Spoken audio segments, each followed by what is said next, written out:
Principal secretary ಇದೆ, you are free to reach out directly to principal secretary. Sir ಇದು ಈ ತರ ಆಗಿದೆ, ಸಮಸ್ಯೆ ಆಗಿದೆ, ಕ್ಲಾರಿಟಿ ಇಲ್ಲ ಅಂತೇಳಿ ಅಂತ. ಅದನ್ನ ಈ ಲೆವೆಲ್ ವರೆಗೂ ವೆಯ್ಟ್ ಮಾಡಿದ್ದೀರಾ ಅಂತ ಹೇಳಿದ್ರೆ ನಿಮ್ಮ ಲೀಡರ್ಶಿಪ್ ಮೇಲೆ ರಿಫ್ಲೆಕ್ಟ್ ಆಗುತ್ತೆ ಅದು. ಎನಿವೆ ಆಗಿದೆ, ಇನ್ನೊಂದು ವಾರದಲ್ಲಿ ಇದೆಲ್ಲ ಸಾರ್ಟ್ ಔಟ್ ಆಗ್ಬೇಕು. ನಿಮ್ಗೆ ಏನಾದ್ರು ಸ್ಟಾಫ್ ಕೊರತೆ ಇದ್ರೆ ಪತ್ರ ಬರೆದು ಹಾಕಿ, ಆರ್ಸಿಗೆ ಹಾಕಿ, ಕಾಪಿ ಟು ಪ್ರಿನ್ಸಿಪಲ್ ಸೆಕ್ರೆಟರಿ ಹಾಕಿ.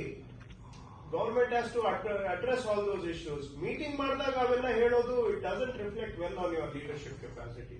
ನಾನು ನಿಮ್ಗೆ ಹೇಳ್ತಾ ಇಲ್ಲ, ಎಲ್ಲರಿಗೂ ಹೇಳ್ತಾ ಇದ್ದೇನೆ. ರಾಮನಗರ ಆಗ್ಲಿ, ಬ್ಯಾಂಗ್ಳೂರ್ ಆಗ್ಲಿ, Kolar and all the ಜ್ಯೂರಿಸ್ಡಿಕ್ಷನ್ಸ್.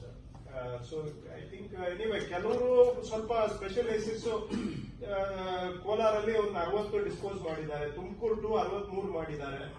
But ಬೇರೆ ಅವ್ರದ್ದೆಲ್ಲ 0 ಇದೆ.